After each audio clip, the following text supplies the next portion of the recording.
journey doesn't seem to matter. Once you get past that, join hands, circle to the left, walk to the beat, and shuffle your feet. I've done that for the first night of the entry. It's gone. And about the only time we ever talk about timing is sides, face, grand, square, walk, 2, 3, turn, because they're just going too fast. Some movements are called, other movements are just completely ignored, like forward and back. It's just bend the line, go up to the middle and back, and a right and left through. Other words are just ignored, like balance, swinging through and balance, swinging through, and boys, you know, you're not giving time for the dancers to do it. What that message says is, although that's not important, that's just filler. Somewhere, somehow, someone decided that if it takes 20 beats to do a square through and 10 beats of music to do a do-si-do and 10 beats of music to do a swing through and 6 beats of music to do a boy's trade, then give them 2 extra beats on the swing and 16 beats for a promenade. That makes 64 beats, and that's a singing call, and that's okay. Guess what? It's not. That timing is absolutely wrong. And if that's what your dancers are dancing and you're giving it to them, you're not doing them any favors. What you've done is taught the dancers not to dance to the music. You've taught them that it's okay to dance at whatever speed they want, and that styling and dance timing doesn't matter, that body flow doesn't matter, that kinetic motion doesn't matter. By doing this, you clearly state that if you go somewhere else, nobody wants to dance with you. That's what you've taught them. You can't go anywhere else except to dance with me, because if you go anywhere else, nobody's going to want to dance with you. You've given your dancers the false impression that a caller will adjust and cater to your whim, and all the other dancers be damned. You know, if I'm going to dance square through at 20 beats, but everybody else is doing it in 10, the caller will adapt to me because my caller does. You've also said that despite ignoring all the timing during the actual movements and not dancing with the beat, you suddenly have to move to the beat exactly on the promenade. You set it up that, yeah, take 20 beats for your square through, take 15 beats for your do-si-do, but you better get that promenade done in exactly 16 beats because we're going to start without you. Well, what message are you giving? You know, hurry up, change your pace, change the tempo, or you're going to get left behind. Dancing's hard enough without all that nonsense going on. Don't do it. So let's have a look. Excuse me for 1 second.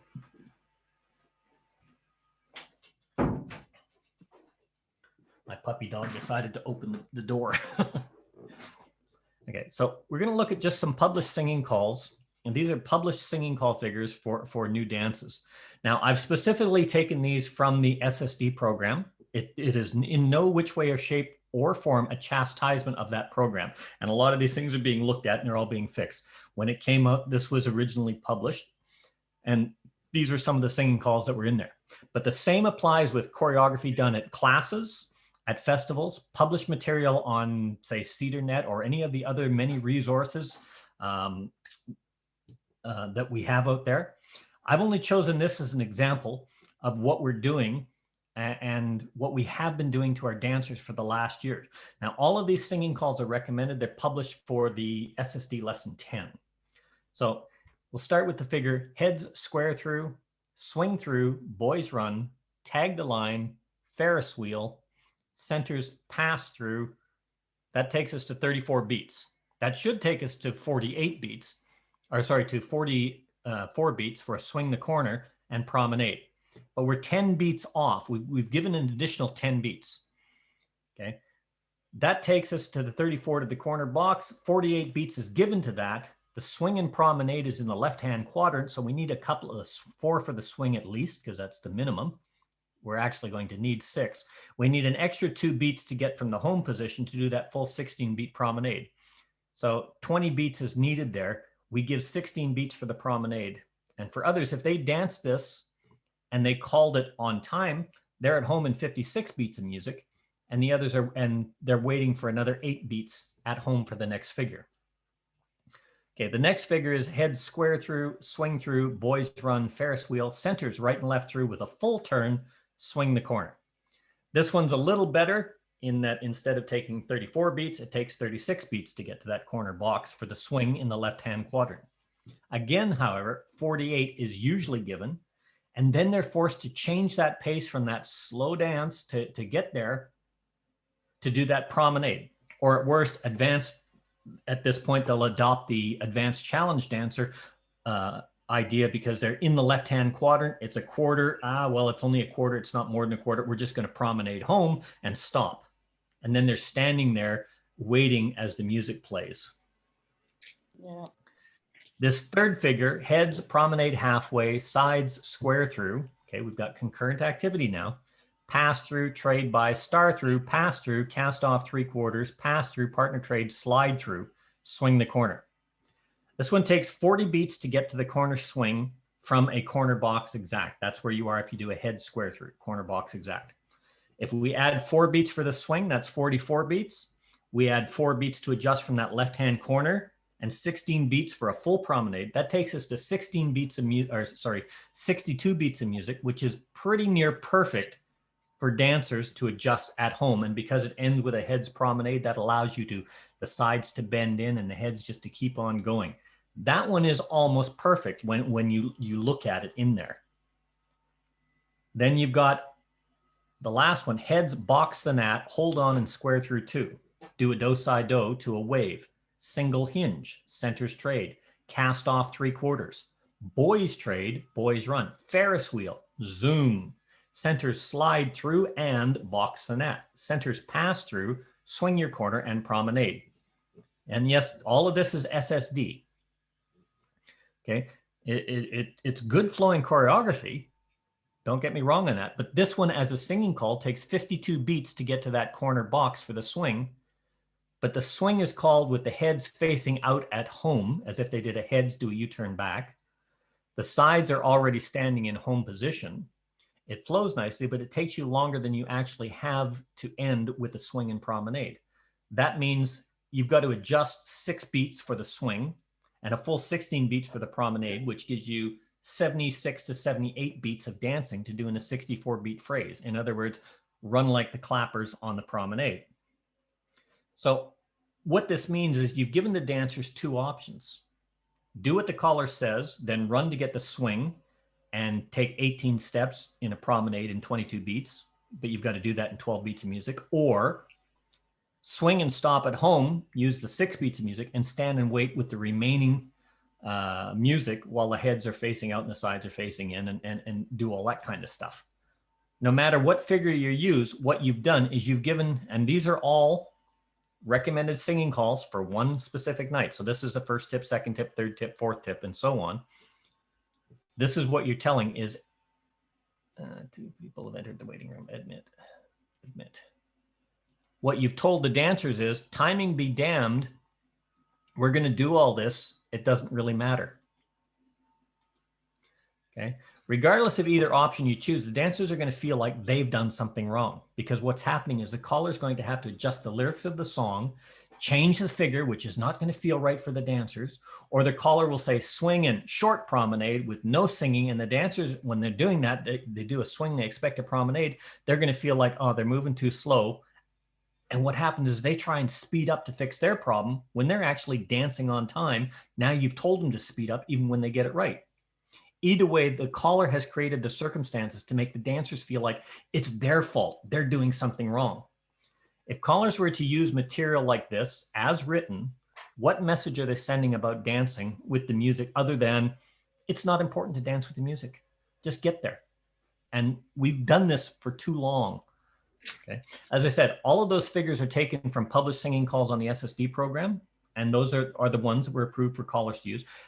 They have been noted that there are timing problems with it, and that's being addressed, and a lot of the SSD program is being reworked. Bob Elling is working on a document with several other callers on that to fix a lot of these things, because it did come out very quickly. Remember, however, that checking is important on every piece of choreography that you research into your repertoire. Remember, callers are humans and we make mistakes. Check and double check all borrowed choreography and review it and recheck it to identify issues like this. If you look at choreography that is borrowed, or in my case, blatantly stolen, you've got to check it for timing. You've got to check it for location of the dancers. You got to check it especially for flow. You've got to check it for what is the dancer's anticipation. Left touch a quarter, left swing through. Doesn't work. Put a balance in there And it would work because you change that flow, but you've also got to check the timing. You've got to give them time to do that balance. Callers make mistakes. Don't look for blame. Look for solutions. If you get a piece of material that's got a mistake in it, don't look to blame that caller. Find a solution to it. A little risk mitigation can reap great rewards when you start calling and you use your material. And it also anticipates that there may be a problem, and you can take the effort to fix it on the fly because you already got it in your mind that there might be something wrong with that. Believe me, your dancers are going to thank you for that. There's an old building adage about construction. It says, check twice, cut once, or measure twice, cut once. The same thing applies to calling. Okay. In Betsy Gotta's session last year, she gave us some very, very important lessons, and I think it's really worth going over them again, just briefly. Callers, if you're going to teach square dancing, regardless of the age, regardless of your dancers, whether they're 6 years old to 96 years old, get them moving with the music. Spend time on that more than anything else. And the rest, once you get them moving with the music, and that's a habit, the rest of it will become relatively simple. That said, it's extremely important that callers know also how to adapt to floors by modifying their choreography. You've got to feel them out in the pattern. This is where you can see how they move and how they respond, what their abilities are, what you need to do to make judgment calls to modify your program for success. Modification, however, should never mean giving 20 to 30 beats to do something like a square through, which should take 12 from a static square or 10 from a box. As Betsy said in her program, if it takes 20 beats to teach a square through, to get them to understand the flow, take 20 beats to teach it, but never let them dance it in 20, give them 12. Move them up, catch them up. Don't let them dance like that unless there's a very, very specific reason, as Mark was saying with this handy-capable group. What you've got to do is you've got to find ways to pick them up and get them dancing by adding or dropping things into the flow that allow the dancers a chance to catch up to this. Do this a couple of times, and surprisingly enough, what happens is the dancers quickly adapt to moving with the music rather than fighting against it. As a caller, you've got to plan and prepare and practice for floor adjustments, even though they haven't happened. You can practice for floors breaking down. You can practice for flaws or somebody doing an 8-beat swing while you're practicing your singing calls. Just put it in your mind. You don't have to change anything, but if you're aware of it, it can happen. You're aware of how to take a step to mitigate it when it does happen. It's not enough just to be able to repeat a singing call perfectly each time. You got to ask yourself, can you modify it for a fast floor or change it for a slow floor? And have you practiced that?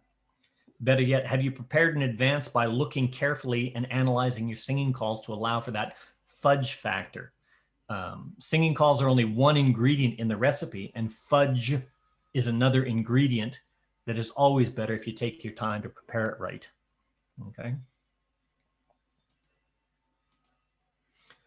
Okay, so now that you've got the base theory behind it, it's time to look at how this actually works. Okay, you can add, let's change that. You can adapt to slow and sluggish floors, or conversely to fast and energetic floors, by building in what we call add or drop movements, or even short modules, or using equivalents to shorten or lengthen a movement or a sequence. Okay, so for add or drop movements, what we're talking about is things like a do-si-do, forward and back, box the gnat and swing, wiggle your hips, tap, you'll do a double pass through voice, tap her on the shoulder, smile, wink at her, swing her, little fillers like that can add a little bit of energy, but will actually take up time. We've all seen heads square through 4 hands, do a do-si-do, swing through in our singing calls.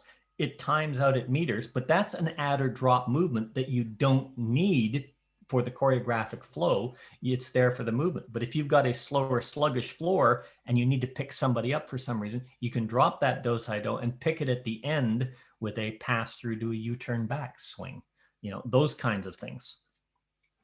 Whatever you do,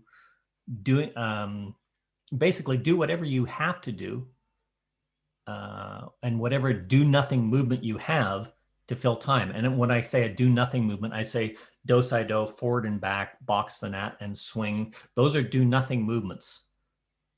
Okay. The idea is to build them into the program in case you need to gain time to help dancers or to drop time to help dancers. And then you let them take the full promenade, but have them stand at home for that extra 2 beats that they're off.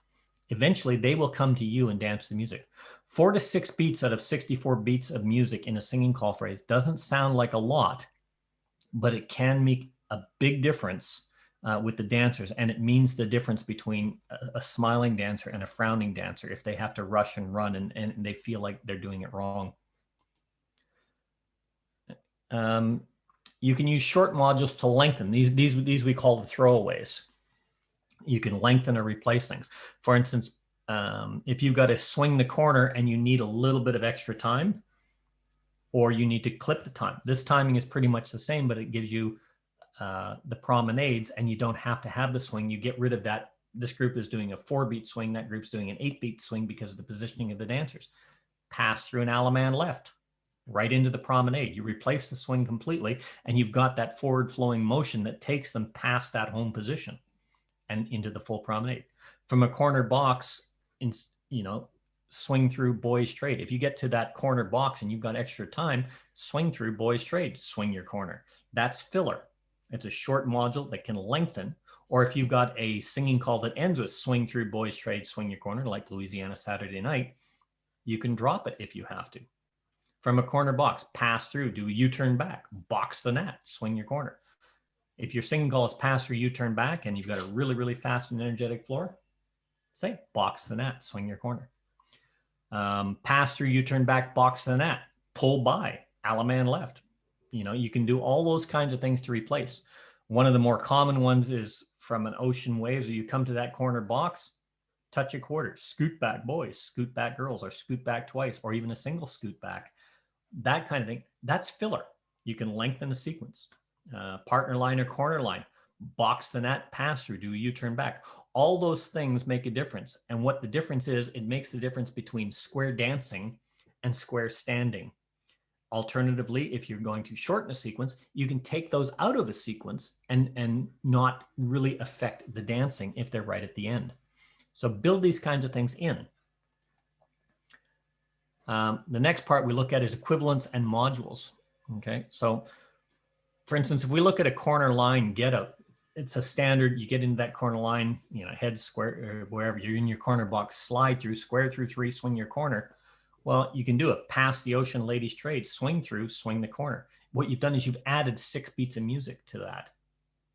By contrast, if you have an ending that has pass the ocean, ladies trade, swing through, swing your corner, you can take that out and call square through 3, and now you've shortened it. Right and left through is probably one of the greatest ones known for equivalents. Flutter, if you've got a right and left through and promenade, oh my God, what am I going to do with this? Oh, great, I got into the same thing. Flutter wheel and reverse flutter wheel takes 16 beats. I've added 10 beats of music, danceable music, and I can still go right into that promenade. Both sequences will flow seamlessly into promenade as ending movements. 1 second. Okay. You make up your mind, dog. Dog's scratching at the door now. Okay. Partner trade, girls run, boys run, half sachet. That sounds weird, but it's actually a very nice flowing sequence. And it's a really fun one, not one to use a lot, but if you do a partner trade, and from there, girls run, boys run, do a half sachet. It feels a bit different. I'm not a big advocate of walk and dodge partner trade, but just a simple partner trade, girls run, boys run. Yeah, that's contrary flow, but it's flow in action and it works really nice. Dancers actually like it. It's especially nice from standard lines after a pass through or a walk and dodge. And the men, because your men are doing the half sachet, is fun. And it just feels right, even though it feels horrendously awkward and laughable, because it feels, the boys are doing the girls part, ha, ha, ha, giggle.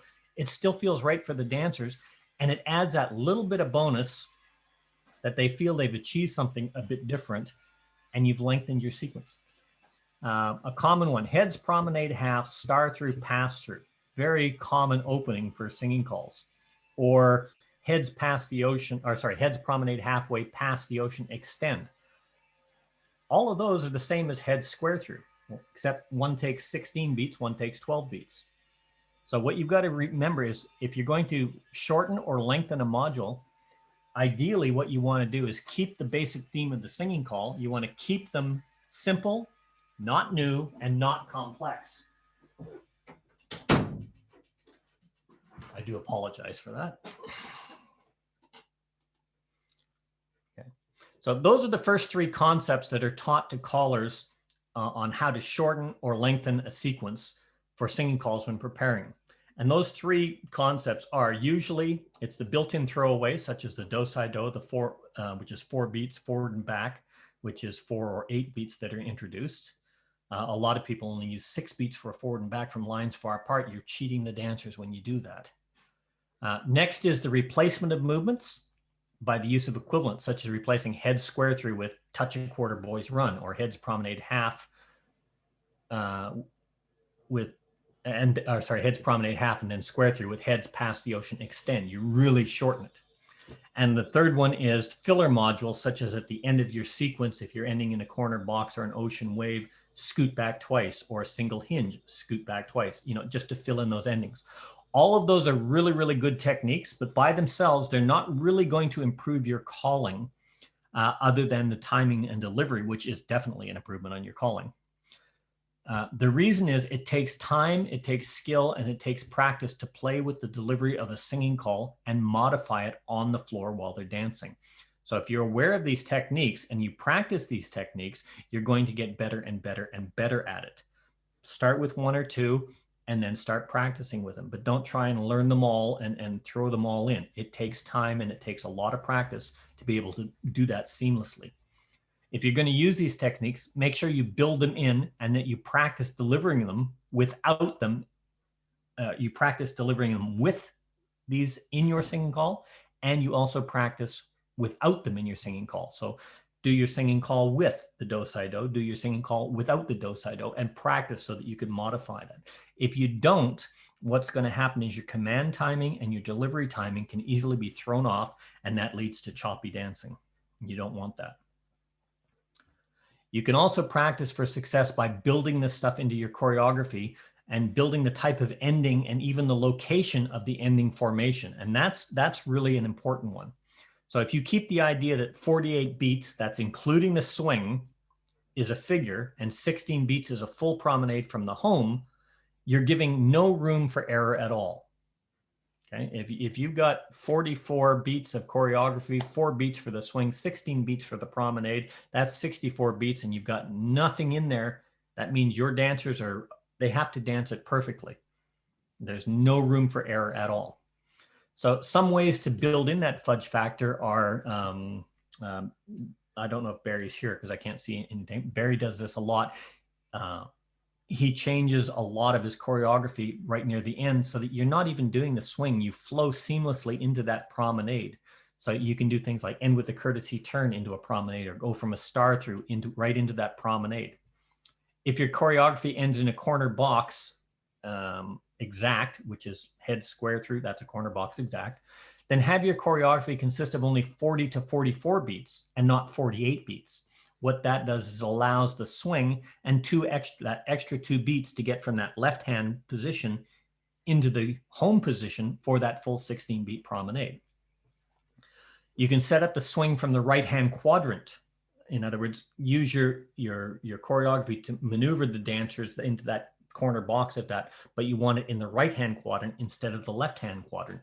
You can still have the 48 beat swing included to allow for a full 16 beat promenade. But in this case, what happens is you only need 12 beats. And things that are really good for doing that, if you set it up, an 8-chain 4 or from an ocean wave, all 8 circulate twice, they're really good for flip-flopping the square from the left-hand quadrant to the right-hand quadrant.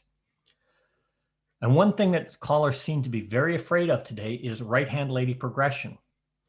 If you work the right-hand quadrant, you're already there for 12 beats rather than a 16 beat promenade. So you can do your choreography and you've already built in that fudge factor of letting him have that extra couple of beats if you need it.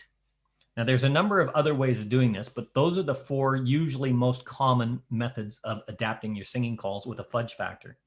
And when you couple them with the first three adaptation maneuvers, that's the add or drop, the do nothing zeros and equivalents, or adding those little filler modules, you've got now a pretty full toolkit. You've got 7 key specific tools that allow you to adapt almost every singing call and every singing call occasion, whether you're using somebody else's written material or writing your own material and putting it into practice. So what we need to do is we need to say, if we're going to do this, talking about it in theory, we need to see how is this actually going to work. So what we've done is I've got here is we're going to look at a standard singing call figure, starting mainstream lessons with cross fold and cross run, or if you wish, this is the SSD 12 program. Okay, so here's a standard singing call. Head square through, do a do, si, do, swing through, boys run, bend the line, right and left through, pass the ocean, boys cross, fold, swing the corner, and promenade. Okay, it doesn't end in the corner box. It ends in that slightly off Z formation, but it is still a very, very good singing call. It's a pretty standard, simple figure that takes me to that offset Z wave type thing. It has a 2-couple isolated sight routine or an isolated couple routine that brings me back. So it takes me from the square through, there's the corner box, to that boys cross fold. There's that same corner box offset in a Z. It takes me 44 beats to get to finished at the cross fold, which allows me 4 beats for the swing and 16 beats for the full promenade. It's smooth, it dances out well, it dances comfortably. And 99% of your floors are going to be able to dance this without any problem whatsoever, especially when they move to music. The problem with this, there is no room for error in that. Okay. If you dance everything in there, you're hitting exactly. So if you had to make a modification, i.e. build in a fudge factor, could you do that with that figure? You've got the tools. What you've got to do is look for things within the figure that you can play with. In other words, things that don't really alter the meat or the theme of the figure, but are going to give you any time. So for instance, is there a throwaway call and what does it do? Well, yes, there's a do, si, do in there. What does that do? Okay, that's going to give me 6 extra beats of music if I drop that out. Is there an equivalent that I can use to save time? You know, can I change the ending by eliminating that swing? You know, can I flip-flop the quadrant? How do I make up extra time if I need that? Can I change the progression and the quadrant at the same time, i.e. doing a sequence change? So if I wanted to look at that, let's look at our original figure, which is this one on the left, head square through, do, si, do, swing through. Okay, I could take the do, si, do and drop that. That's 6 beats of music. I could change with a replacement module, that's going across to the right here, change the head square through to a heads touch a quarter boys run. So instead of 12 beats, I've now dropped 6 beats. Oops. I can change the ending, 44 beats into an arm turn. Okay, instead of a swing, I'll change the boys cross fold to a boys cross run. That puts me into the left-hand wave and do it into a left arm turn keeper promenade. So I'm 40 beats to that turn. Instead of having a 4-beat swing, I'm just doing the turn and into the promenade. That gives me that turning action, the forward flowing action into the promenade to the home and full 16 beats for the promenade. I can change it to a right-hand quadrant setup. You know, 64 beats or 48 beats with the swing. You've got a 12-beat promenade. So heads touch a quarter, boys run, do a do, si, do. If I need that, I can use it. Here it's usable, but I can also drop that if I need it. Swing through, circulate twice, or all 8 circulate twice. I flip-flopped it. Now I'm into the other quadrant. Boys run, bend the line, right and left through. Pass the ocean, boys cross fold, swing and promenade. By shortening the square through to a heads touch a quarter, boys run, I've given that 6 beats that's going to allow me to do that circulate, those circulates, bang, and I'm in there. Or I can do a pass through Alaman left and promenade at the end. And that's just an adjustment that moves the girl past the home quadrant. The Alaman left is almost in that, just that left one space because the dancers are going to move forward and the promenade is 16 beats. Or I can change it to a right-hand lady progression. That's the chicken plucker, you know, head square through 4, right and left through, pass through, trade by. There's my chicken plucker. I just have to remember they're out of sequence. swing through, boys run, bend the line. I'm not going to do the other right and left through to put them in sequence, okay? Because this is going to be taken by the choreography, pass the ocean, boys cross, that's going to put them back in. Bob Elling gave us a session on the way he uses the chicken plucker. Instead of doing the right and left through, he just does the pass through trade by.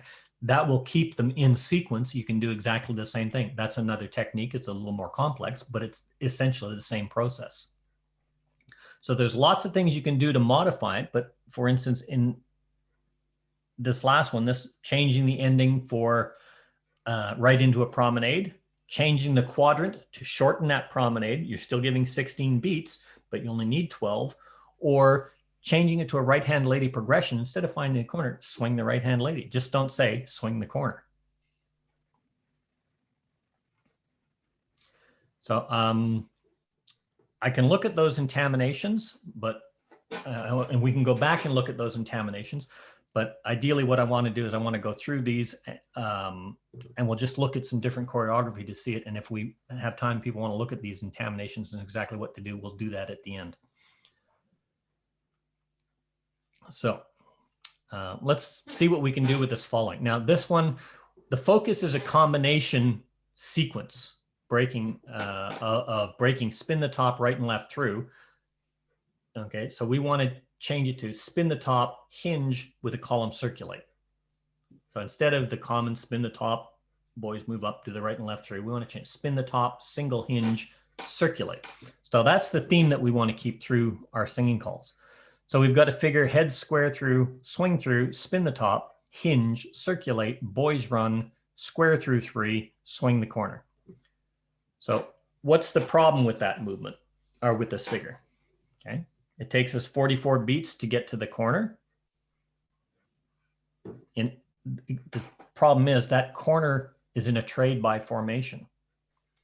So if you look at that, if I've got the dancers moving, if you can see in the graphic there, the dancers are moving forward to swing their corner. Now they're not just swinging from here. They're going to be swinging here. They're going to be swinging here. They've moved left 1 full quadrant, 4 beats of walking. And now I've got a swing, which is a minimum of 4, plus 4 beats of walking. I've added 8 beats to this figure by putting him in that formation. I only have 4 beats. You'll need at least 2 beats to adjust because of the positioning of that swing, and 6 beats for the dancers. That takes us up to 50 beats of music, not 48. Most will swing and promenade a quarter because they're in that quadrant. And, oh, the music's going and you're singing. I'm a little bit behind. That leaves me 14 beats of standing time or running to get 20 beats of music within the 16 beats that is allowed. Okay. There's an inherent problem. So what do we do to fix this? Okay. First idea, we can change the square through to a touch a quarter boys run and change the square through 3 to make a wave ladies trade swing through. Boys run, chain down the line. So instead of this, I've changed to this. I've taken out the swing and done a chain down the line and turn that into a promenade because I'm now in my quad. I can do the courtesy turn from that left and just promenade right past home in a step. I've taken out the 12 beats from the square through and turned it into a touch a quarter boys run. I've given myself an extra 6 beats of music there to do that with. The second idea, and these are just ideas, and I'm sure any of the experienced callers probably can see about 100 other ways that I don't see. Work it from the right-hand quadrant and come back so that the progression is moving forward past home instead of forward away from home, giving you twice as, a longer distance. So change it to head square through 2. Now I'm in the right-hand quadrant and, I've got a right-hand lady box. Swing through, spin the top, hinge, circulate, boys run. Now I'm going to change that pass through trade by, Alaman left and promenade, except the pass through trade by takes me to a corner box. The Alaman left is done at 40 beats from a corner box exact, and I'm going into my promenade at 48 beats with 16 beats, and it's right at home. I could also add a do-si-do and drop the swing. I could do all sorts of different things, or I could do just an Alaman left and promenade and give me that little bit of extra however I want to do it. A third idea, change the ending to a right-hand quadrant by changing the square through, such as heads touch a quarter, head boys run, swing through, spin the top, hinge, circulate, boys run, pass through, trade by, oh, there I am, slide through, pass through, Alaman left. Okay, wait a minute, I'm doing an Alaman left with my partner, and I'm coming to the right-hand lady. Or sorry, Alaman left, but that's taking me into the right-hand quadrant, I should say, and that's taking me home. I only need 14 beats. I need 12 beats to do the promenade. I've got 48 beats there. The promenade at home is 14 because I'm just that one position past. Now, a lot of this is complicated. Like I said, we can look at this at terminations and look at these later. Mel? Yeah. I got one question with the idea one, if you can get the sheet back. You got swing through on idea one and then chain down the line. Is there a boy run missing? Make a wave, ladies trade, swing through. Well, let's pull that up in terminations and see what happens.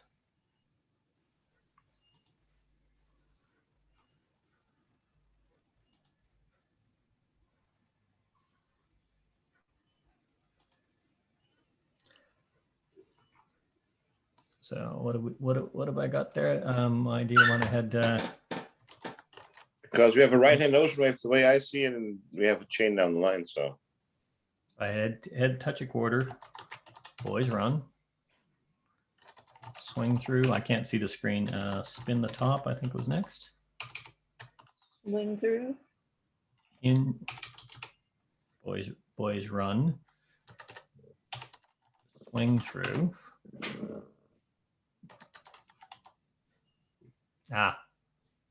Undo. Head boys run. There we go. Swing through, spin the top, hinge.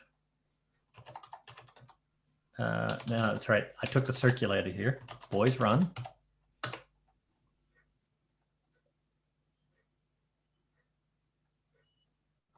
That's what I'm missing. It's a circulate.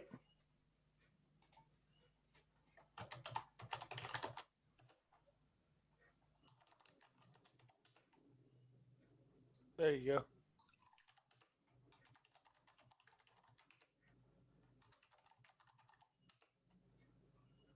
Yep.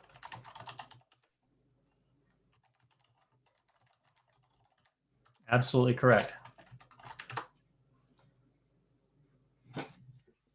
Now that's 48 with the chain down the line, but if you chain down the line but keep her promenade, they wouldn't finish that last two beats to get into the line. They'd just be going right into the promenade. And you're absolutely correct. The boys run was missing. Yeah. I'm really glad you caught that because I did that intentionally to emphasize the fact that I made early. Always check your material when you get somebody else's material. Excellent. Give yourself a gold star. That's my story and I'm going to stick to it. just want to test whether we Europeans are still awake, right? There we go. Nice try, Mel. Yeah, I didn't think anybody would believe that. You know what they say, Mel, if you can't dazzle them with brilliance, then you baffle them with that other thing. Yep. Okay, so essentially you got to remember that your job as a caller is to keep the dancers happy. What I presented are just a few possibilities to consider. There's a lot of material. There's a lot of other things to look at in the handout that Mark has provided. I will caution you on that handout in one of the choreographic sequences, there is a boys run missing. See if you can find it. I'll try and correct that and get you the corrected copy, Mark. They're a lot happier square dancing than they are square standing, square plotting, or especially square running. So think about your choreography and how it not only flows, but how it times out. So when you're doing that, as a final note, just remember, well, here's a few hints and tips. There's 64 beats in a standard figure. You've got to use those 64 beats. You don't have to use them all, but you have to make sure that there's something there for that, even if it's standing at home for a couple of beats and clapping your partner's hand because you've only got 2 beats, that's fine. What you don't want to have is have them standing at home for 18 beats of music while you're showing off how good of a singing voice you have, or have them running to catch up to you and they're only, you know, a quarter of the way home of a full promenade and you've already started the next figure. Teach your dancers to move to the music. Get them to move with the beat, shuffle their feet, walk to the music, whatever you need to do. Spend more time on that at the beginning and it will pay massive dividends at the end. Teach styling. You've got to teach them little things like tightening up on a promenade. If your square is expanded, for instance, if you do a pass through into a trade by formation and you call swing the corner, your square tends to explode outward. Some squares don't come back together when they do the promenade. And instead of taking 16 beats for a promenade where they've got 20 steps that they've got to take, now they're not going to close in, and suddenly their 16 beats is going to take them 30 beats because they're not closing. Teach them that styling thing. Close it up. Remember that a swing takes a minimum of 4 beats. Okay, always allow for at least 6. Just a simple guide. Always allow for 6 beats. A corner box exact, as in heads square through or sides square through, you're in a corner box exact. That means you're usually swinging 1 position to the left for the boys or 1 position to the right for the girls. That usually takes 18 beats to promenade, not 16. Okay, so remember that. The end facing direction does matter. Calculate that in your singing calls. Square through 3 to lines facing out. For instance, a corner line, square through 3, swing your corner. Very, very common. But you've got that turn, or you've got that forward adjustment into the swing. That swing's going to take a lot longer than it does from a corner box. So allow those extra beats in there. As general guidelines, these are ones that you can just look in theory. I got that? Yeah. Corner box at home endings. If you end in that corner box and your heads are in their home position and their sides are in their home footprints, 40 to 42 beats is the maximum you want before the swing. You've got to allow that time. Consider the use of add or drop movements in your choreography. It's really nice to have really good smooth flowing choreography. And in Don Beck's session this morning, we had a piece of choreography that he recorded at a tempo of 118, but it flows so well and so smooth that it actually feels like you're dancing fast. Not everybody has that ability to make that kind of choreography. So consider the use of an add or drop movement in your choreography. You don't have to use it, but it's there as the filler to save you if you do have one of those really, really sluggish floors there. You can pick them up later. Okay. Look for do nothing modules before the swing. Touch a quarter, scoot back, swing your corner. It doesn't do anything. You can do a swing your corner, or you can come into that touch a quarter, scoot back if you've got the extra time, swing your corner, and still have good flow. Learn equivalents and use equivalents. You can use these to lengthen or shorten a sequence as needed. For instance, swing through, one of the common ones that is very, very often used, and most European callers will pull this out as their go-to throwaway, is instead of a swing through, scoot back in a center straight. Or instead of doing a flutter wheel, reverse flutter wheel, right and left through. You know, something along that line to lengthen that choreography, or vice versa to shorten that choreography. Remember, not every singing call figure has to end with a swing. I like the swing, don't get me wrong. I use a lot of swings in my singing calls, but I try to alternate them. I don't do every tip ending with swing your corner and promenade. I like to have things that are star through promenade. The next one might be right and left through keeper promenade. The next one might be a swing your corner promenade. Give that little bit of variety. Things like star through and promenade, ladies chain and promenade, right and left through and promenade, anything with a courtesy turn and promenade, couples trade and promenade, from an ocean wave, swing through, girls turn back, promenade, wheel around and promenade, couples circulate and keep going, promenade or home. All those things, just remember, objects in motion stay in motion with just a little bit of prompting. Dancers are exactly the same. When dancers in motion, that little bit of prompt, they'll stay in motion. So if you're in that quadrant, do a couple circulate to eliminate that short promenade. That'll make them go all the way around.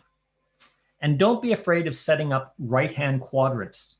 It shortens the promenade to 12 steps, but it still gives you 16 beats of singing. And if you've got a little bit of slower dancers on the floor, or they want to take their time, or they want to have that up to the middle and hee-haw very quickly at the end, they can, especially on high energy songs. Give them the time, set it up to give them time. Don't be afraid of right-hand lady progression. It's very good for variety, and the dancers surprisingly like the pattern change occasionally. Don't do everything with a right-hand lady progression, but having a right-hand lady progression a lot of the time makes for some interesting variety. Just remember, if you're doing singing calls and you use more than one figure, don't go right hand, left hand, right hand, left hand. Make a notation. If your call is right-hand lady progression, write it down at the top so you know. If you've got slow dancers, incorporate a flip-flop into your routine, such as all 8 circulate twice when writing your singing calls. That way they can dance at speed, but they've got a shorter distance to go for their promenade. And when you do these little things like this, what happens is your dancers are going to adapt to the music, to walk to the music, because they don't have to rush. They don't feel stressed. They don't feel like the caller's changing the rules to accommodate them because they're not doing it good enough. They're dancing well, and they're going to start moving to the music. Remember always the path to success, whether you call a community dance, an SSD, a basic mainstream, or through challenge level 97 or wherever it goes, is to ensure that your dancers are successful, that your dancers are entertained, and that your dancers have fun doing what you ask them to do. Because the dancers will always have the last word of your choreography, and that is yes or no. Yes, I'm going to come back and dance to you, or no, thank you for the evening, but it was nice to meet you. I hope I never see you again. I saw on the handouts, I've added a snippet of a short zeros and equivalents. It's an article that was run in Behind the Mic, and prior to that in the Start of New South Wales newsletter. I've added that in as a little bit of bonus material. It's something which is definitely worth having printed out. Keep it in your repertoire, pick out a couple zeros and equivalents, and learn to use them and incorporate them into your repertoire. There is a lot of really, really good material out there. But just be aware, as with any piece of written choreography, what you want to do is make sure that it all works effectively, and that callers are human. They do make mistakes. Sometimes when they're typing, you may miss things like a boy's run, which I did intentionally just to see if you were paying attention in Europe. Yeah, that's the story. Yeah. It happens. Okay, that's the presentation. Mark, were there any specific questions? Mark still with us? Mark had to go. Okay, I'm going to scroll through the chat here very quickly. First figure has bad flow with a Ferris wheel from a left-hand ocean wave to a regular pass-through. A left pass-through would be okay. A Ferris wheel, when it pulls in from a wheel and deal, it's no different than a wheel and deal pass-through or a Ferris wheel pass-through. I'm not a real bad person on that. I'm not necessarily in agreement or disagreement. Left-hand figures from a left-hand two-face line, a Ferris wheel, a left pass-through to a left-hand action, yeah, it probably would flow better. A Ferris wheel, when it's done properly, should be facing dancers in the center, and their motion is forward. So right or left shoulders is an adjustment, but it is a very valid point. Whenever you can do something that's going to complement the flow of the dancers in the direction and the sequence with their anticipation, that's better. A comment, I made a comment in the choreography when I was talking, and yeah, I caught it, but it was already out of my mouth.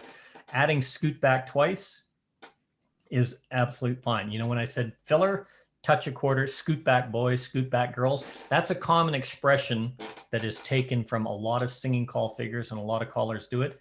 If you're going to use boys or girls, it's a directional prompt. Scoot back boys in, scoot back girls in. You're better off just saying scoot back once, scoot back twice, or not saying boys and girls, because there's no such thing from an ocean wave as boys scoot back unless it's boys doing it in the middle, or girls scoot back. It's not a gender call unless you set it up. It can be scoot back, boys in, girls fold, that kind of stuff. So don't use that. That's a bad habit of mine. And whoever said that, I don't know who actually sent these, but a very, very valid comment. Round and round in a circle. One of the pieces of choreography obviously has some overflow. I'll have to look at that in the terminations. I was writing some of these things to jink in. Left out of movement, the boys run. Yes, absolutely. No matter how you work it, it doesn't work. That was with the boys run, and that was because I'd forgotten the circulate in there as well. Very valid comments. The big thing to take away from that is, regardless of who's, like, a lot of people look at me, I still consider myself a relatively new caller with experience. I've got a lot of information to pass on. There's callers with a lot of massive experience that I wish I knew half of what they've forgotten. When you look at material, regardless of the source, published material, look at it carefully. There's callers that think that left touch a quarter, left swing through is perfectly fine choreography. There's callers that think that right and left through, star through, square through is perfectly fine choreography. It is not, because it has that expectation of where is the hands, where is the position, what is the expectation of flow, right hand to right hand. Movements like touch a quarter, scoot back are right hand to right hand. That's expected flow because it's a release movement and it's part of the definition. Always try and strive for good flow. Always try and strive for direction changes. Always try and strive for that flow that's going to make the dancers move seamlessly from one movement to the other. All valid points raised.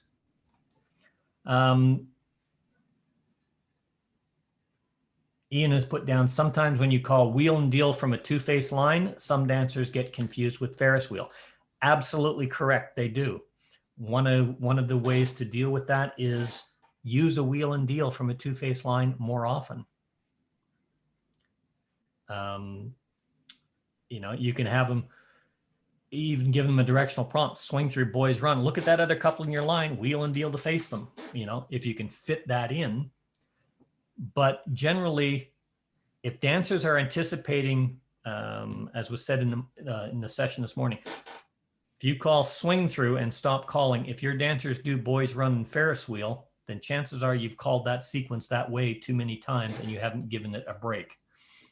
That's why I use that one figure with the swing through ending up in a tidal wave hinge circulate to change it from that right and left through. Add variety, simple variety makes a big difference in your dancers accepting and not anticipating something you don't want. Excellent comment, Ian. Good point, yes. Yeah. The floor is open. Like I said, there's a lot of material there. There's a lot of things to think of, but the big thing are those 7 points. Those are things that you can add to your toolbox slowly and make your dancing and your calling more effective and your dancers much happier so that they don't feel rushed or beleaguered. Yes, Jeff. Yeah, you mentioned something about from setup that scoot back is not a sex-related movement. But if you've got a corner line and you want to, instead of call square through 3, swing your corner, you can do boys scoot back, girls dodge, swing that dodgy lady, because you can, so you can use it. That's changing it from a scoot back to a directionally prompt of a scoot and dodge. Correct. The big point on that was what I said, and I knew it as soon as it came out of my mouth. That was the little pause at the end of it. I said specifically, touch a quarter, scoot back boys, scoot back girls, and that is incorrect. Because, and that's what they think. Yeah, and I agree with something that like that comes from me, or if I publish that, or for instance, it's one that a lot of callers, I've heard Tony do it, I've heard Jerry do it, and various others in their singing calls. That's part of the presentation and the show, but it is technically incorrect. And when I publish something like that, or you put that on the screen or say something, it really needs to be clarified that that is something, if you're going to say it, scoot back boys in is a lot different than saying scoot back boys, because that's saying, I just want the boys to scoot back. I don't want the girls to do anything. Yeah. You know, you can do scoot back boys, girls turn around. or you can say girls turn around, but boys do your part of scoot back or scoot and dodge, any of those kinds of things. But that's changing it from a Yeah. scoot back. That's, I think that I'm not sure who made the comment because it just says up from me to me. So whoever made that comment, thank you very much for pointing that out. Was that you, Barry? Mhm. Yeah, a very, very valid point, especially when you look at written material or presented material. Always double check it because, you know, callers sometimes, like me, intentionally put mistakes in there to make sure that you're reading it properly. No, we're If human. you say that again, that'll make it about 5 times, and that'll really lock it into everybody. Mel, we have I have a group that's an older group, and I don't know how to get them to dance to the music. They don't want to promenade. They don't want to. What level are they dancing at? They're dancing mainstream and plus, and some of them are dancing A. Okay, that is, and like I said, the big problem is what we have done as callers over the last 40 years is teach dancers to dance off the beat. We were in such a rush with dancers. One of the greatest examples was done at a dance here where there was a lady, 96 years old. Her husband was the original caller. They had a group. She was there, and she rarely dances. And she got up and she danced every tip over this weekend. And her comment was, oh, it's so nice to have callers that will let you dance instead of having you plod around like I'm on a walker, because she danced to the beat and she was up every single tip. And it was a pretty fast-paced dance. If you teach your dancers to move to the beat, they're going to be happier dancers. They're going to be able to dance more effectively. They're going to be able to dance better, and they're going to be less tired. You're going to find dancers, if they just do that slow plod, they're going to get tired faster. They're not going to want to promenade. And guess what? They'll tire out a lot faster. My recommendation for that is take the time with your choreography to give them movements where they have to actually move to the beat. You know, do that circle of left, do that forward and back, get them, change your music to have really good, solid beat music, and call on the beat and give them that timing with these little things, the additions or the drops. Eventually what happens is you'll find your dancers will adjust to moving to the beat rather than fighting against the beat and doing that habit. Advanced dancers are notorious, especially if they're dancing at a basic, an SSD, or a mainstream level. Swing your corner and promenade, and they're in that corner box exact. So they swing from that left-hand position of their own corner box, and they take 2 steps and wait 16 beats, and everybody does that caterpillar car crash behind them and adjusts. Or they step out of the way and let everybody else promenade.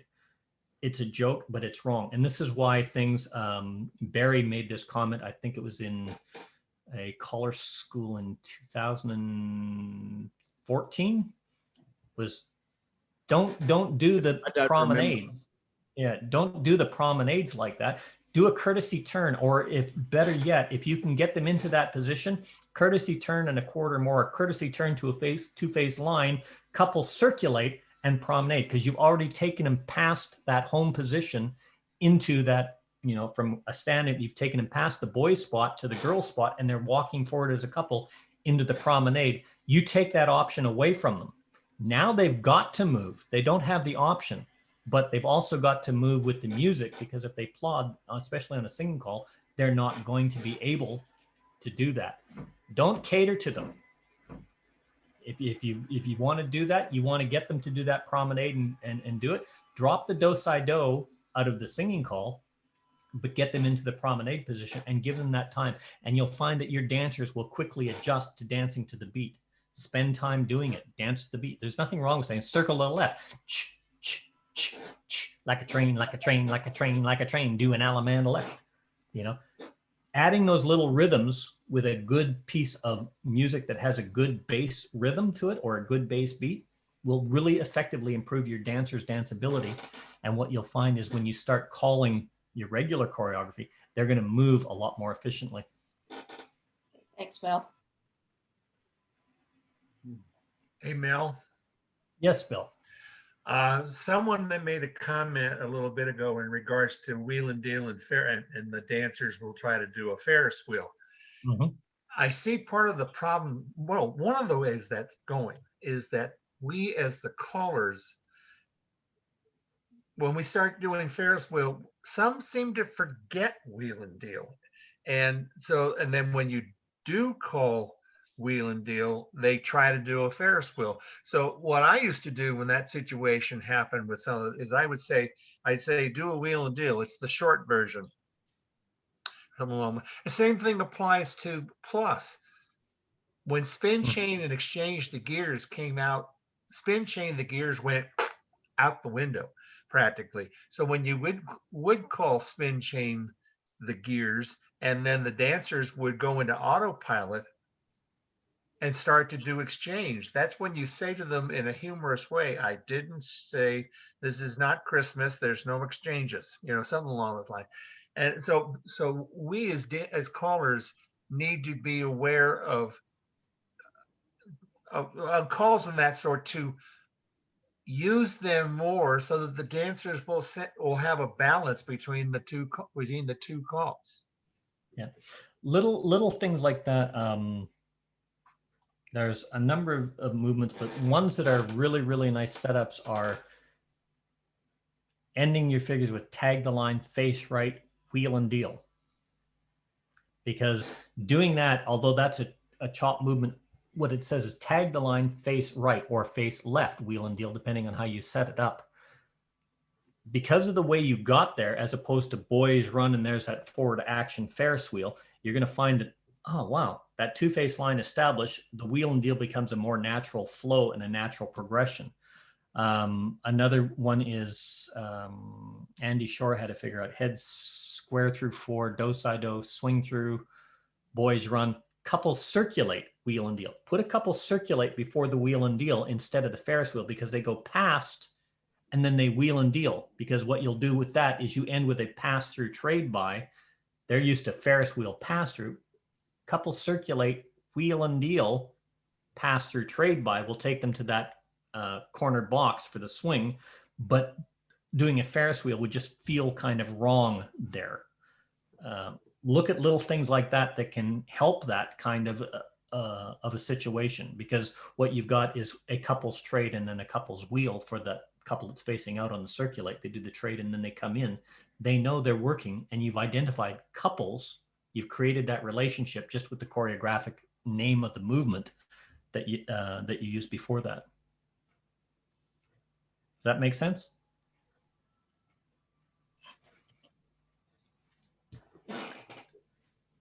Floor is open. I would have one motion on this one. Yes, go ahead. I think we're missing one point, which I have found out and been working around, and I would call it a kind of a process management, which is an additional step when teaching, and which eliminates that problem. Because what I tell my dancers is before, and you have to train it, of course, and first it takes a little time and then it gets a habit and it works just in their subconscious. It's one step in between, and it is, who is your team? And when they know that on a wheel and deal, the team is the line and you're not supposed to leave your team, they're not having the problem with the Ferris wheel. Mm-hmm. Because this seems to be one of the most common problems. They call wheel and deal, and because they got more space looking inside, doing the Ferris wheel. But there's one thing also with other calls. If I tell the dancers to put that step in between before you start the action, to check who is your team, and keep the team together, it's a lot easier and it takes away the mistake average rate. Yeah. There was one of the early ECTA caller teacher sessions that I went to, there was 3 callers on a panel. Klaus Hermann, Kim Hool, and Gerhard Kahn. I don't know if they're still calling over there or not, but they did a lot of that type of material, and they introduced the team concept, which was essentially isolated site. It was the way it was differentiated, and I guess I don't know if it just translated better, but the team concept rather than isolated site or 2 couple extemporaneous sight as it was defined was But that's team. not what I By mean. saying team is what you were doing. And essentially what you were doing is you were creating that affinity of identifying where you are and who you have to work with for the movement. And they expanded that into isolated sight, but the concept is still the same. By saying team, you identify that. I don't know if you still teach teams to identify formations for movements. Now, this is another thing. What I have a couple of steps. The first step is, who is your team? Yeah. And okay. And what are the things which need to be done in the call? And are there different roles to play? And which is your role? And then start the action. Okay. So because if they go through those steps, just like a pilot on a checking list, if they get common to that, they will just do it like this, but it needs to be trained. And we're not training the dancers to do those steps. Okay. This has nothing to do with isolated sight and stuff like that. This is for what I was saying is the concept where they used to really emphasize teams was working. If you do a wheel and deal, who's your team, but it's working with two couples to make sure. And that's just extending that concept to say, who am I actually working with? There was a lot of it for motions, like when Ferris wheel was taught. Okay, those facing out, you're working by yourself. Centers, look across, who's your team. Ferris wheel, in touch, wheel and deal, straight. And that's the way they do it. They go straight forward, touch hands, wheel and deal, or you get that we and before they do the actual turn. It just reminded me when you said team. That's the way I was taught to do that when I was in Europe. I just wondered if it was still being taught that way. But you are right. That's not isolated sight. That's just an aspect dealing with the formation. And it's a great little prompt to get people thinking formation awareness. Right. I actually saw a video teach. I was looking up Dixie style. I was looking up a video teach on that. And although it was very thorough, one of the things that was going on in that teach was everything was really, really excessively overdone as to part. You got 15 minutes on the teach, but it was going into, here's the formation, this is a tandem, and who's the leaders and who's the trailers and everything else on the Dixie style to explain this is what you do. And you cannot do a Dixie style because you can't do a pull by to a left touch a quarter without doing the half of a half sachet first and establishing that tandem, because there's a left hand adjustment and all these other kinds of things which were put into this teaching thing of it. And when you look at it, everybody has different teaching methods that work for them. And the best teaching method is the one that works for you, as long as you make sure that your dancers are the winners and they get it with the definition. I've got Chris with his hand up, and then I've got Barry with his hand up. Chris. I just wanted to jump in and say, when I'm doing the same, I do the same thing when I'm teaching beginners. I use the word group instead of team, like, who's your group. But another reason why that's important, just more generally, is that you got beginners, especially if you have one couple and two couples in the middle, and you're showing the call in the middle. It's a 4-person call, and you're sort of having one of them demonstrate it first as part of the teach. That's one way. But as soon as you have everybody lined up, in lines or waves or something, to the beginner, to us, it's really obvious that, like, scoot back is, a 4-person call, and I'm just working on this side, and stuff like that. For us, it's very natural, but for them, there's just a lot of commotion going on. There's people going all over the place here, and some people will find that to be a lot more complicated. A lot of people don't sort of naturally zero in on the smaller group that they're working with. So emphasizing that, not just for calls like wheel and deal and Ferris wheel, but just in general, I think that's really important. I think that really helps a lot of people when they're learning. And like I said, I use the word group instead of the word team, but yeah, same thing. The same principle. Barry, you had a comment. Chris and Michael have said it all.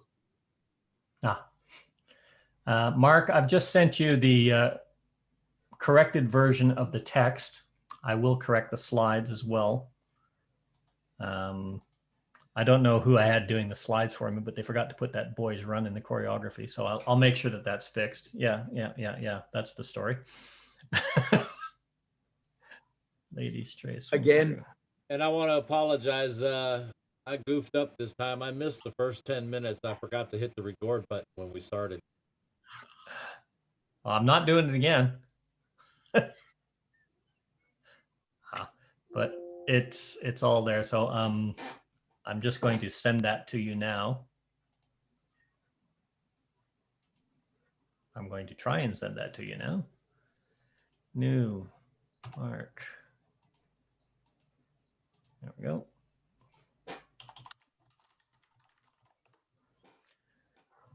There you go. So those are on their way to you. Got them. It's an interesting thing. Mel has often referred to some of the things that I've written over the years and that I've said at various caller schools that I've been involved with. The problem that I have now at 73, I find that my brain is so full, there are lots of things leaking out. And nowadays, I don't remember everything. I only remember the things that are truly important. The problem is I can't remember any. Oh, you're on dangerous ground there, Barry. I haven't got a question, but I've got something to sort of say that happened. I had to call on Friday night.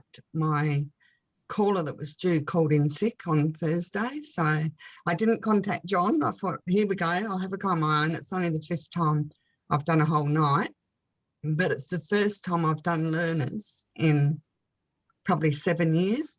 I probably taught learners when we were a tape club, so I'm really nervous, but the night went really well and I got a really good compliment at the end. It was the male dancer that was dragged along that didn't want to be there and wouldn't get up in other weeks, and he came up and complimented me afterwards and said he really loved it. And it happened to be a really great atmosphere the whole night. Whether it happens again, whether it was just a fluke, I don't know, but everyone went on a high. So my planning that I did, my preparation that I did all helped, even though I only had 24 hours notice. And so can you, after you've called a night like that, can you actually end up on a high yourself? Because I felt I was. Absolutely. 100% of the time. Mm-hmm. And knowing you, Roz, I could not even imagine you doing even a mediocre job. You would go in there full throttle with doing everything the exact right way, and therefore you would always get positive results from the dancers and positive remarks. Congratulations. Thank you, but I do make mistakes. Don't I, John? We also actually have some more congratulations here. On my screen down there, we've got Arthur from here in Wollongong. Arthur is very lucky. He is now having the opportunity to take over a club locally from a caller who's retired. And I know everyone wishes him nothing but the absolute best. And we know he will do a great job. Congratulations, Arthur. Well done. And good luck. Insert this device. Well, I have some good news from Bavaria. Do share. Yesterday, the government said that we can reopen all activities with no restrictions. So maybe starting with next week, depending when the locations, facilities open again and let us in, we can start the activity again and the dancing, and then I can put some butter on my bread again. Yeah, it's been a tough what's wrong time with now. lard and suet? Roz? Yeah. So hopefully Go on, go ahead, Michael. Hopefully we can have it running and not gonna have another virus mutation coming in by autumn, by fall, and in the winter time, so we get locked down again. So let's cross fingers. That's the answer to your question. If you're looking for the scientific principles, excuse the graphic, but when you do a really, really good dance, your confidence, your self-esteem, they're way up there. That's serotonin. You're alert and you're awake. Your mind is going. That's the acetylcholines. The painkiller, you feel like everything is just right. You don't even if you had a bum knee, it's gone. That's the endorphins. You had a great night. That's the dopamine, which is the really, that's the really happy. Your dancers are feeling you. That's feeling out. That's oxycodone, or oxytocin, I should say, not oxycodone. That's a definite happy chemical, but not the one you want from your dancers. The rest and relaxation, you're doing something that it's active, but it's making you fit. That's your melatonins. And then you got your excitement and your trust and everything else. That's your neopinephrines. All of that comes into play when you're calling a square dance. Believe it or not, all of that will fit in. And then right in the top, topping up that beaker, is adrenaline. That's the science behind square dance calling. Or if you want, that's the science of jumping off a high diving board for the second time, not the first one, the second time, because you still get all that feeling, but now it's fun because you're going to make it. And that's actually what happens internally in your body. All that stuff is produced all at once. When you have a square dance night that is on, those are your happy chemicals. And every one of those things that your body produces is triggered. You've forgotten one thing there, Mel. In that jar that you've got, or in the flask that you've got on there, it's got a gap from the top of the liquid to the very top of the flask, and that happens when you get home after the dance. It's called alcohol. Oh yeah. Now the other side of this, when all these chemicals flood your body, after you get home and you do sit and relax, suddenly you are drained. You just feel drained. And that I wasn't. It does happen. If you go like this and everything else and all these things are going and going and going and going and going, you're on such a high, but you do tend to come down off of this high eventually. Usually it's with a good night's sleep. You have a good night's sleep with a job well done. But if you stick it out, you'll find yourself getting drained, because it is a release. Square dance calling is a reward. It's a massive reward scientifically. It's a massive reward physiologically. And it's even better when it all works. There's nothing better than having all of these things just flood your body. And this is what you want to get the dancers feeling as well. And when both of you are feeling all of that, you feed off of each other. And it's just like, much as I hate to say it, it is an addictive activity. It's an addictive drug. And you end up becoming drug dealers for each other on a dance floor on a good night. Anyway, just wanted to share that. We shouldn't put that too much in public, otherwise we maybe get taxed. Oh, one other thing I found when I was doing the teaching, I actually got down on the floor about 3 times to teach. I'm glad you're finally doing that. Well, it's the first time I've sort of taught in a long time, but yeah, I got down on the floor, and it really makes a difference because you're part of them then. You're not segregated. So I found that very useful, and it was good for them too.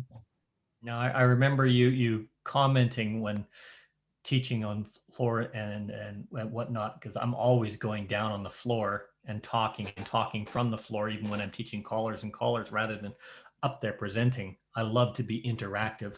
If you've ever got the opportunity to teach from the floor, as long as you're not teaching for hours on end, but this is where things like Sicilian circles and all that, if you've a remote mic, or if you're like me, you can just project your voice like an idiot. You can achieve so much more with that personal interaction with the dancers. That's why Sicilian circles and those kinds of things are so great. I'm really glad for you. You had that experience. Congratulations, Ross. Awesome. I hope I'm all right next time. Yes, Barry. Mel, I thought you were only on the floor after the alcohol. Yeah. Contrary to popular belief, I rarely drink anymore, except when I'm at your place. Don't drink any less either. No, Yeah. because I have to go in for surgery, and they said on the questionnaire, do you drink? I said occasionally, and then it says how often, how many per week, and I may have like 3 beer a year if I'm at a conference, or I might have a beer and a glass of scotch or something if I'm down visiting Barry or something like that. That's over the course of the year, and they just can't conceive of that. Yes, I do have an occasional drink, but very rarely. Speaking of which, I need to remind everybody, next week we're hoping to have Ed Foote here to talk on a couple of choreographic matters. He is a choreographic master caller. I've been doing this for a long time. We've got a little bit of an issue with some of the material that he was sending, because he sent it US Postal Service and then it's gone to Australia Post. That was over a week and a half ago. It still has not arrived. And so if I can get the material, hopefully it'll come in Monday or Tuesday's mailbox and we can get through the material for the presentation. If not, we may have to postpone that till after the surgery. Just to let everybody know, on the 20th and probably the 27th, we may not have sessions, most likely the 27th, because I'll probably end up in the hospital if I do another session from my wife killing me. I'm having my surgery done on the 21st, and I'm supposed to be probably out of commission for at least 7 to 10 days. That's how long I'll be in the hospital. And then we'll see what happens after that. So from the 20th and the 27th, there will be no sessions at that particular time. I was going to try and get Mark to host them, but I think that's a bit more of a big ask than is necessary. And Mark gave me all sorts of dirty looks when I said, well, you're going to be hosting this and presenting. He said, I don't think so. But as I said, I could not do this. We could not present these and have the database of information with these sessions, with the class sessions, with Don Beck and Dan Like's sessions, without people like Mark that put them up, all the supporting material there as a database. And if you don't know where to go, just type in Orange County Callers or OC Callers. You'll get the web page, and all the material, all the links, all the supporting documents are there. They're in PowerPoint form, they're in PDF form, sometimes they're in Word form, so that you can actually take and extract those, run your own sessions. There's a number of callers organizations around the world. For instance, Barry's with us. He's the owner, producer, magistrate, bottle washer, and cook for Behind the Mic magazine and Around the Square. He sends those out to everybody in PDF form for those that want it in Word so they can do it. There's a number of callers organizations around the world that host their regular meetings based on when that magazine comes out, so they can take different articles and that becomes the foundation of their meetings. So there's a lot of material out there and available around the world. Have a look, poke around, look at it. But as noted earlier, always be cautious when you research somebody else's material into your repertoire, or like me, blatantly steal it and the person that wrote it forgot to put Boys Run. Always research it, double check it, and double check it. People are human, humans make mistakes, and if you don't double check it, you're gonna, if you're a modular caller and you're reading somebody else's stuff and you've memorized it, it may flow perfectly. But if I didn't type Boys Run in there and you call it without the Boys Run, your dancers are going to go, what? And it just won't work. Hey, Mel. Yes. Hey, I'm not going to teach no class or do no presentation, but if I can host a meet, I can open up a room and people can just come and BS and have general discussion or whatever if they want. Well, if you want to just open it up as a general chat room or just an open forum discussion, by all means, that would be absolutely fantastic. If you want to do that, I would really appreciate it, because I'd love to see people keep going. You can even pull up the material that is there on the site, or go over any of the old material that's there on the presentation sites to look at. There's a number of callers that do just like to get in and discuss things. Sometimes they go on for quite a while. So if you would do that, that would be absolutely great.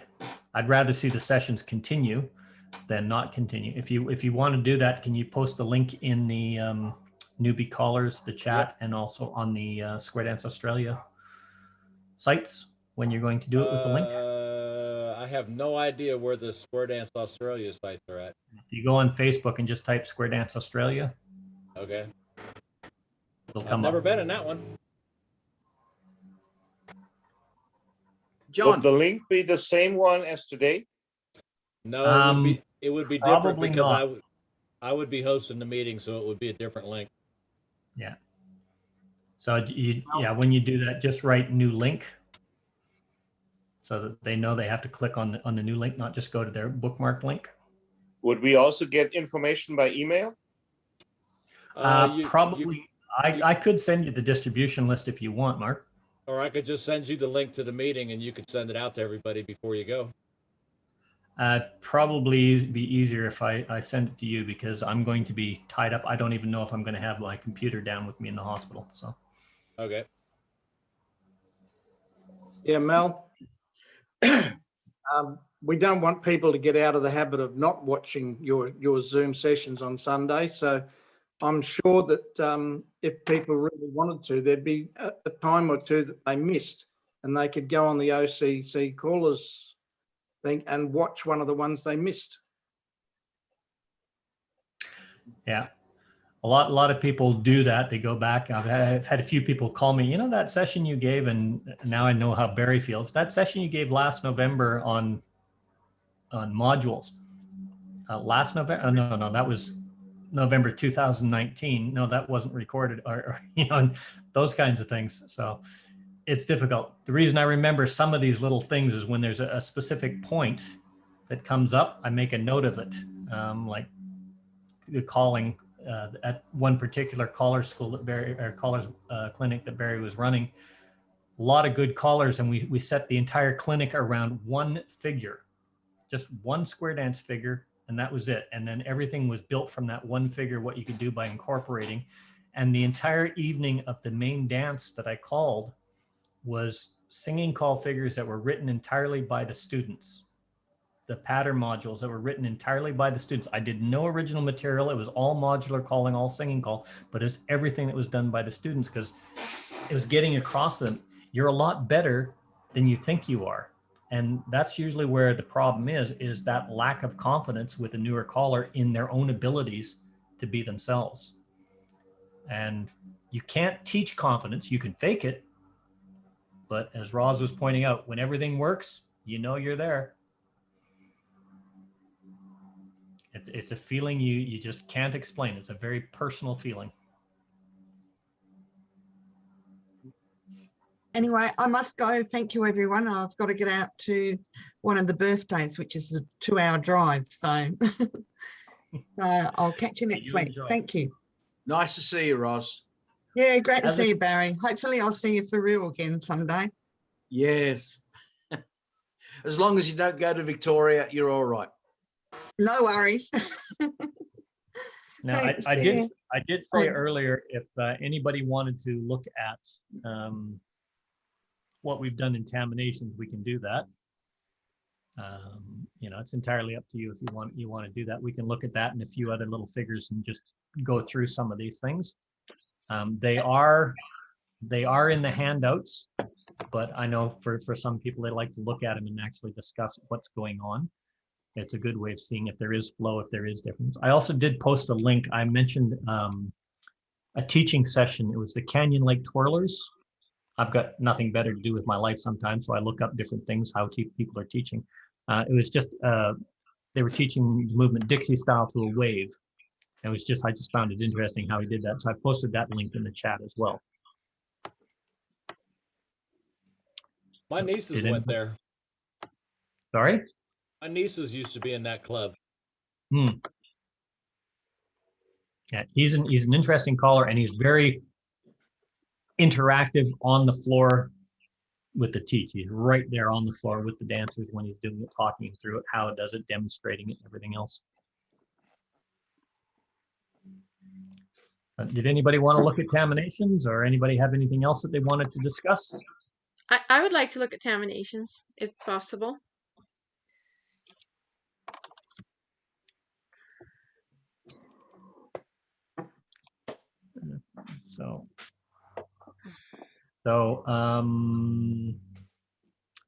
Okay, well, let's look at a piece of choreography and see what we can do with it. Reset. So if we do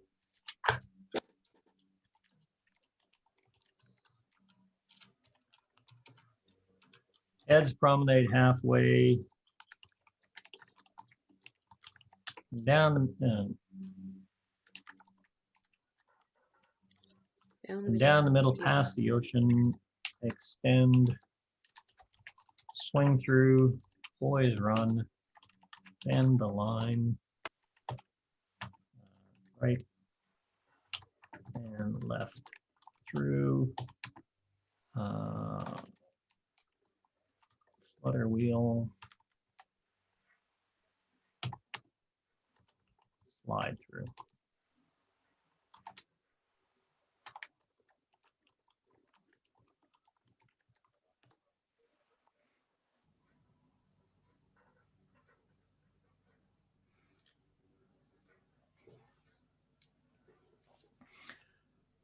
Okay, so if we were to look at something like this, okay, so our dancers are dancing.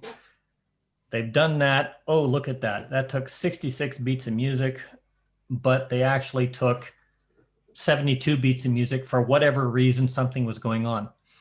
What could I do to modify that?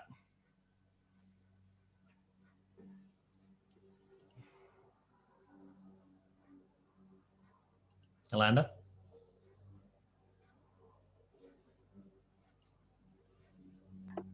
I was looking at the figure.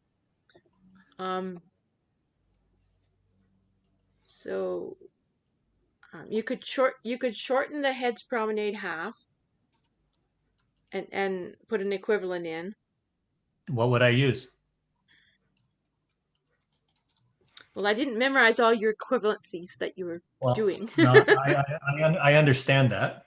Yeah. But heads promenade half, what's an equivalent for heads promenade half? Right and left through. Okay, I could do heads right and left through. Just as a note, if people are putting things in the chat. Oh, see, Barry. If you have a comment to make, speak it vocally, because when I've got the screen up on share, I cannot see the chat. So if you do have something to add in, please unmute yourself and speak up. I could change this, so let's just change this. So heads right and left through. We're doing the second figure now. Okay, and now pass the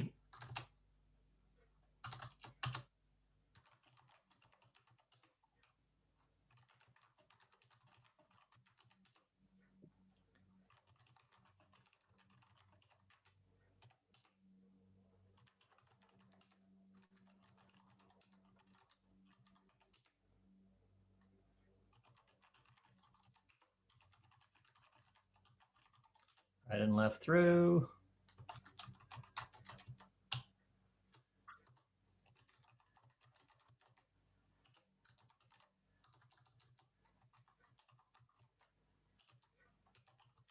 A new keyboard, my R doesn't seem to want to work.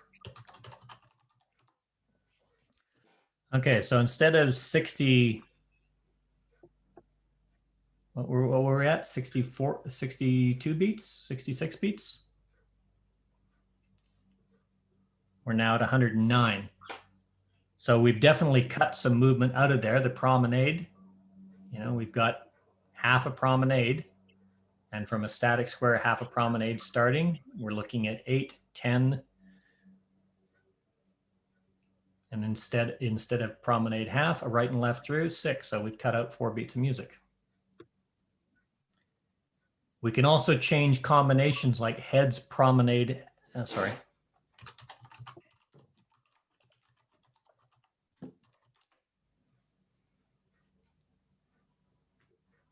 But that hasn't really gained us a lot of time. So I've got 130. Now I'm ready to start my next figure. If I change the heads promenade half, down the middle past the ocean extend, okay, that's 14 beats to heads square through. You just need to cut it 2 beats short. And that's what you did. Yep. Head square through takes it from 14 beats on promenade half past the ocean extend to head square through. And then it's swing through, boys, run, bend the line, right and left through,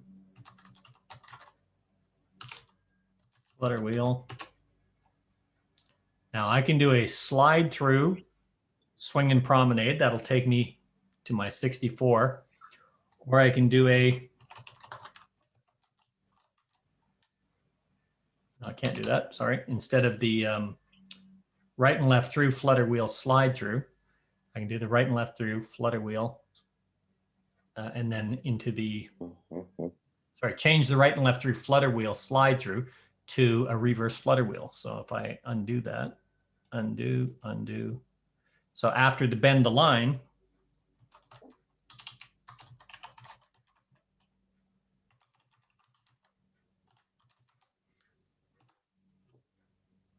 I can go right from there, you know, pass through and what have you.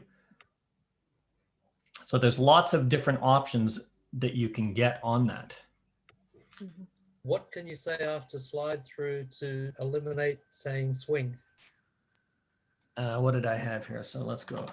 Pass through, lead left, promenade.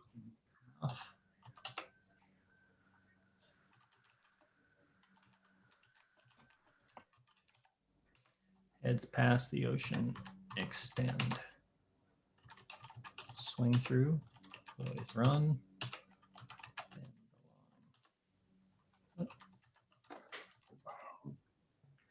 Okay, so instead of right and left through, flutter wheel, slide through,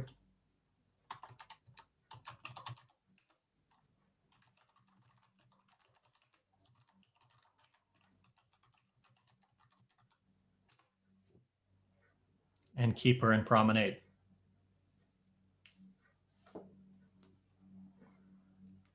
Thank you.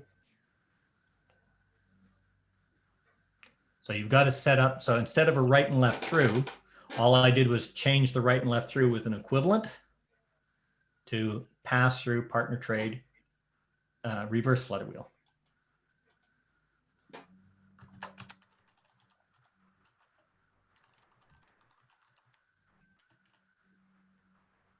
You know, and that way, or you can even do. You even can do the reverse, the flutter after the bend the line. Yeah. And then have a pass through and have a lead left into a promenade. Yeah. Or what have we got? Bend the line. Where are we here? So instead, change the right and left through, flutter wheel, slide through to right and left through, bend the line.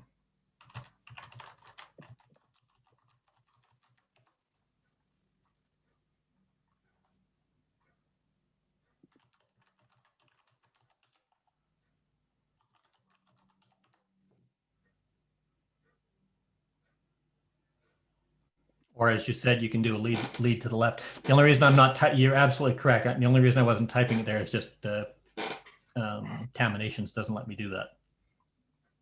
Couples circulate and then promenade, which would. Yep.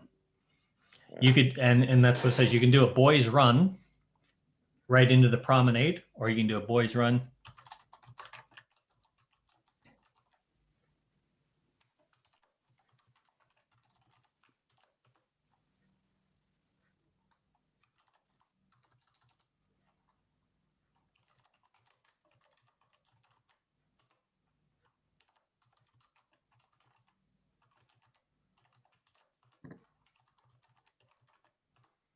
And promenade.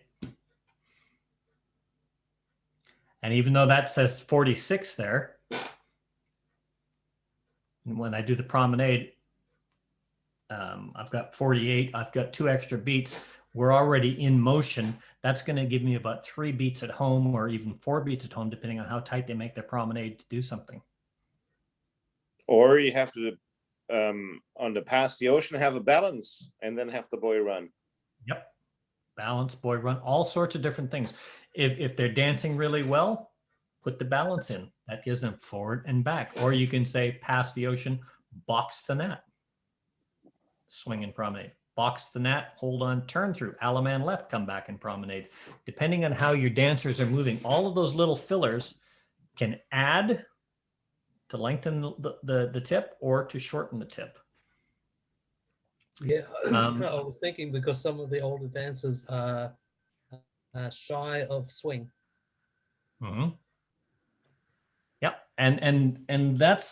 and there's nothing wrong with a swing if you teach it. It doesn't have to have a twirl. It doesn't have. It's a very, very comfortable movement if it's taught right.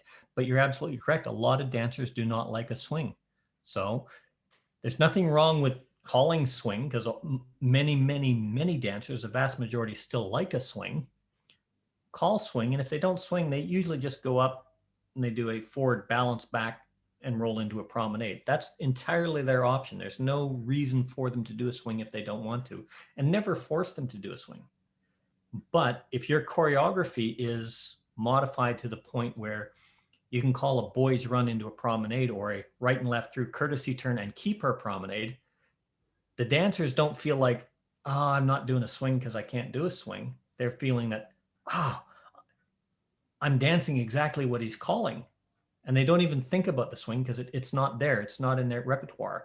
They don't think that I had to adapt to that because I can't do a swing.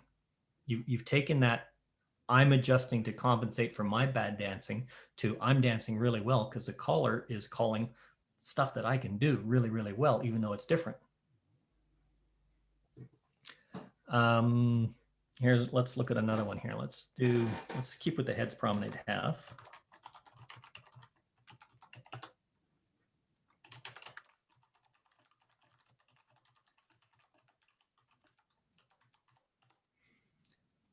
Okay. Sides touch a quarter, side boys run, swing through, spin the top, slide through. Okay. So there's a standard singing call that is written. By the way, these singing calls that I'm using are all published material. And they're from all sorts of different sources. I believe this one is from a copy of CedarNet. Now, inherently, from here, it's a corner box exact, as if I did a side square through.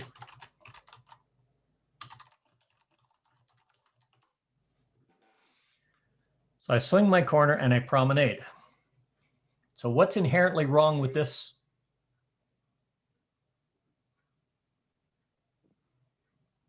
Anybody?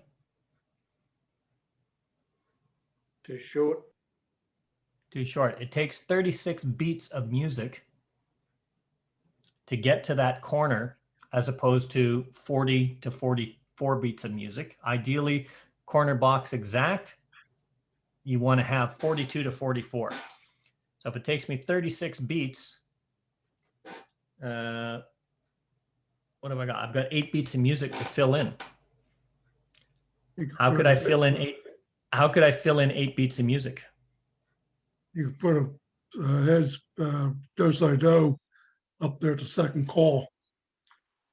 After the Okay, then I would have a heads where the sides do side do.